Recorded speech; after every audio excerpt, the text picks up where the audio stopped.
What is up, guys, and welcome back to another day here with the Auto Works. So recently we did a spray out with this Wagner behind me, this 4300, a gravity fed electric spray gun, and this was the results right here. So let's go over the results real quick, and then you guys were asking to see me cut and buff it and just see how bad the orange peel was and everything else overall. So let's get into it. Alright guys, so we started out with this electric spray gun right here, and these are the results we got. Up close, it's not bad at all. Everything laid out pretty good. Does it have a little bit of orange peel? Yeah, a little bit. I mean, but more than acceptable. Had a little bit of trash in it, which is to be expected out in a shop like this.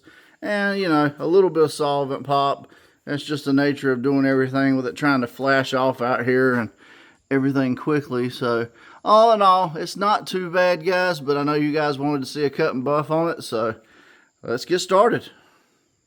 Alright guys, so for starting off, I got nothing too fancy here. This is 2000 grit sandpaper. This is 3000 grit sandpaper. This is a little sanding sponge, because I'm not going to do it with an orbital or a DA or nothing like that. And a little bit of Dawn Dish soap and some water. So let's wet sand this down, and let's see how bad this orange peel was.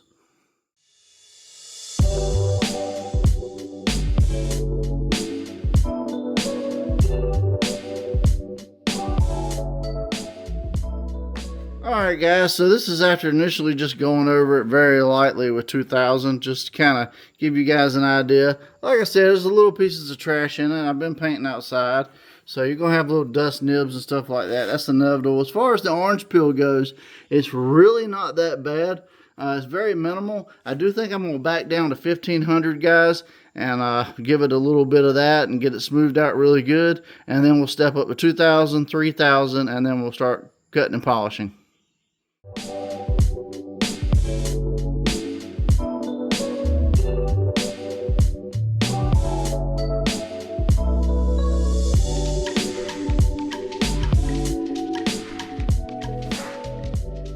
Alright guys, so this is after cutting it back a little bit with 1500. I'm going to have to be careful. I only put 2 good solid coats of clear on this, so I just was planning on it being a test panel, but you guys want to see it cut and buff, so you know, I got close on some of the edges. I'm just going to stay away from it. That way I'll leave myself enough to buff back. But alright, so like I said, a few little nibs in it, but you know, it's coming out, no big deal.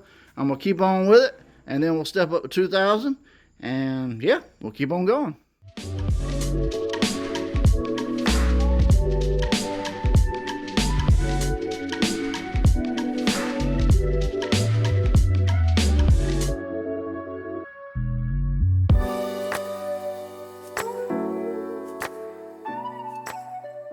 Alright guys, so now I've done it with 1500 and 2000. As you can see, most all the orange peel is out. There's a little bit left right in these areas right here. I'm going to do a little bit more 2000 to get that the rest of the way out.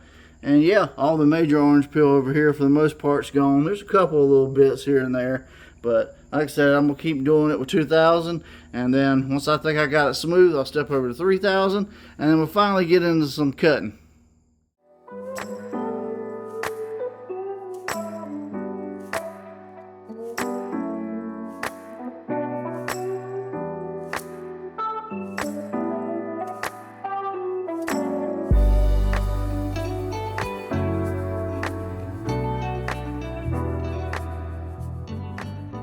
Alright guys, so we started out with 1500, then 2000, now 3000, and as you can see, most of the orange peel is pretty much gone. I'm trying to be a little bit cautious on this, guys, only because I did 2 coats of clear, so, you know, I just wanted to make sure I don't burn through all of it. That's why on the outskirts you'll see there's a little bit of orange peel left just right there, but I was on the edges and I was just trying to be cautious, so definitely make sure you have enough clear before you start doing this, and yeah, let's move on to cutting and buffing. That shine is just begging to come back.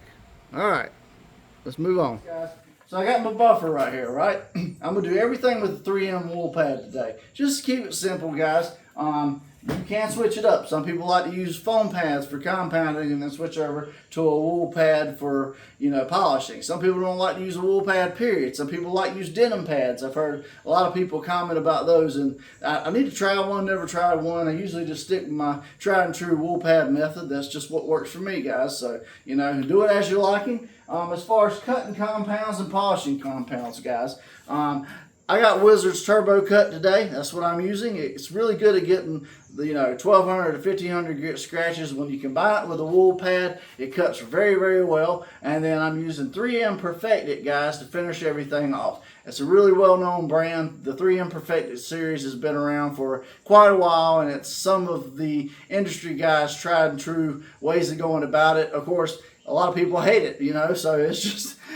all this stuff is highly controversial when you get in the right, realm of YouTube, or just everybody's shop has their preference. So Wizards and Perfect-It for polish. So that's what I'm using today, guys. Like I said, change it up. If you don't like one or the other, however you want to get it done, you can still reach excellent results regardless. So what I'm going to do is I'm going to prime my pad first, guys. You always got to prime your pad because you don't want to run a dry pad on that right there. You'll burn up the clear and you'll leave scratches and everything else. So basically what you do is just put some of your cutting compound or whatever on the pad, smooth it in, get it nice and, moist, I guess you could say. Basically, just kind of making sure you don't run this dry, guy. That's the whole point of it. Some people like to turn it on the thing, on the panel for a few minutes, however else, So it's different ways to do it, guys. But for my purposes, I'm just going to put a little bit on my hand, make sure I don't run this dry, and then we'll get into cutting on this. So let's get into it.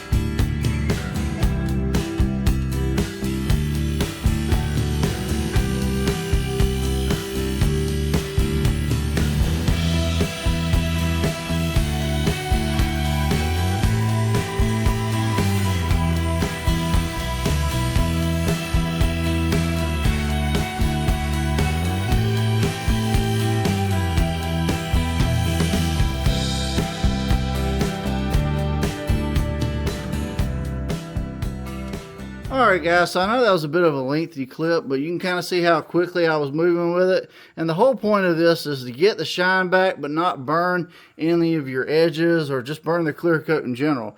So you just want to do like 2 or 3 good solid passes over it and then back off. Let it sit and kind of cool down. As you can see, I got an edge right there. See how that one still needs a little bit more compounding. You still see some scratches and some dullness. So, and that's just what you want to do, guys. You want to get that shine all the way back, and you just have to kind of work at it. So it's just a process. You'll kind of learn as you go with it. But yeah, so that's the first part right there.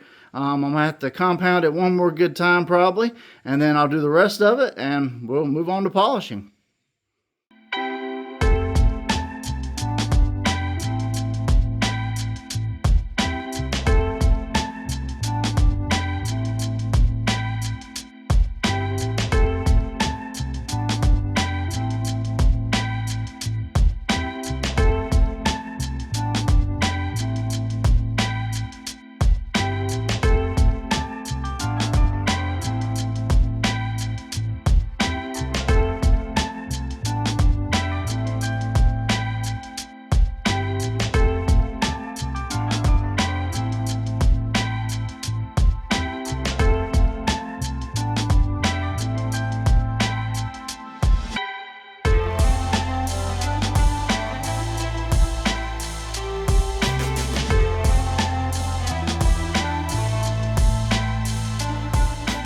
Alright guys, so this is after the compounding stage. As you can see, the shine is back. It's looking pretty good.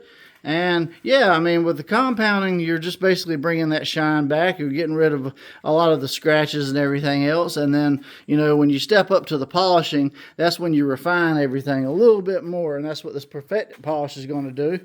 So there's that. And here's the part number for the turbo cut. I'm not trying to keep no secrets from anybody. If you guys want to see it, that's what I used.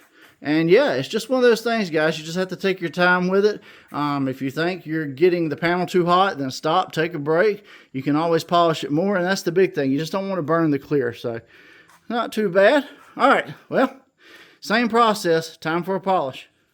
All right, guys, now between steps, you always want to clean your pad. This is just a quick, cheap, easy way. A million people know this. You just turn your DA on.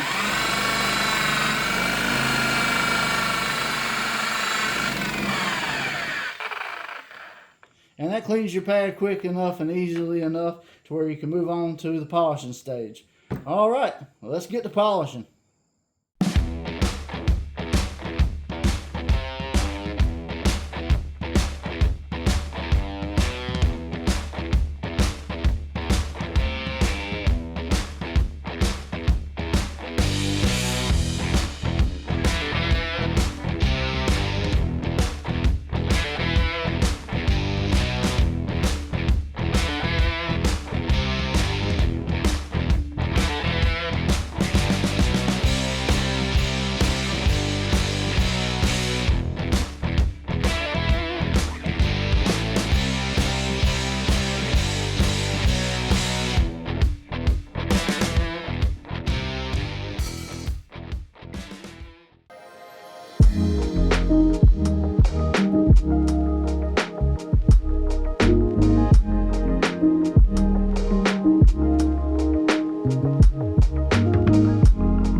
Guys, so that's the episode for today. You guys wanted to see me cut and polish this fender out and see what it would look like after everything was all said and done. And keep in mind, guys, we used an electric spray gun and got really good results at home, outside. When I did the initial paint job, I painted it was about 95 degrees. It was a little too hot, and I should have used slow activators and slow reducers. That way everything would have flowed out just a little bit better, and it probably would have eliminated 99% of the orange peel I had to get out today. But sometimes things don't always go the way you want it to, guys, unfortunately. And that's kind of the area my channel lives in. I don't always try to throw my stuff in a paint booth and make it perfect.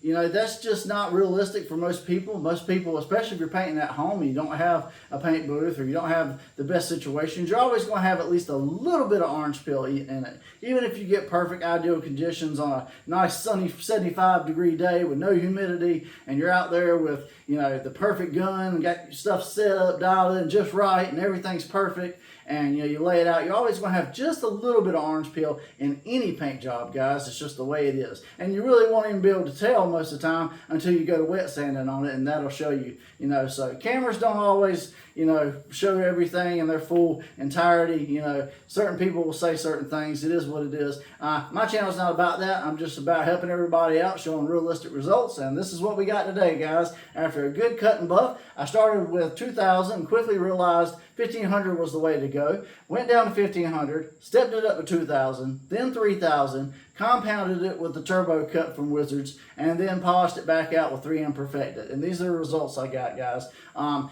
before you tackle this project yourself, make sure you put enough clear on, at least 3 or 4 coats of clear. That way you have enough to cutting back, because the problem is when you go to cutting and polishing on something like this, that top layer of clear, guys, that you have on your project is always the hardest layer, and that's your protection layer. So when you go to cutting and buffing on stuff, you're cutting into the softer layers of clear and polishing that back out to a shine. So it will compromise your paint job long term just a little bit.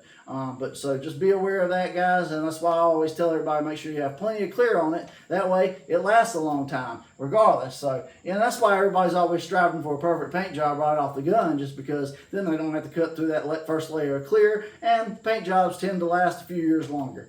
But all in all, guys, everybody does cutting and buffing. It's been done since the beginning of the time, and don't worry about your paint job not lasting a whole long time because of it, guys. But these are results, as always, rated 1 through 5, 1 through 10. Let me know what you thought of the video today. What do you think of these polishing techniques? How do you do it, guys? I'm not saying my way is the end-all, be-all, none of this, guys. This is just the way I got it done, and if anybody's trying to learn, pick up some helpful tips from me, but you don't have to follow my process. Develop your own process. That's part of learning and painting, guys. You'll switch it up. You'll find better ways than the way I'm doing it, I'm sure. So, it is what it is, guys. We're all about learning, having fun on this channel, and I appreciate you guys for always sticking with me. And if you found this informative today and you're this far in the video, hit that subscribe button, ring that bell notification so you don't miss an episode. Leave me a quick like and comment before you click away. It helps me out tremendously with the algorithm, guys. And if you have any questions at all about cutting, buffing, should I do this, should I do that, definitely leave them in the comments. I'm all the time looking at the comments and trying to answer you guys. Just trying to be helpful. Just trying to help you guys out with your future projects. So, as always, guys, I'm John from WHITLEY Auto Works. Hope you have a great day. God bless, and I'll see you guys on the next episode.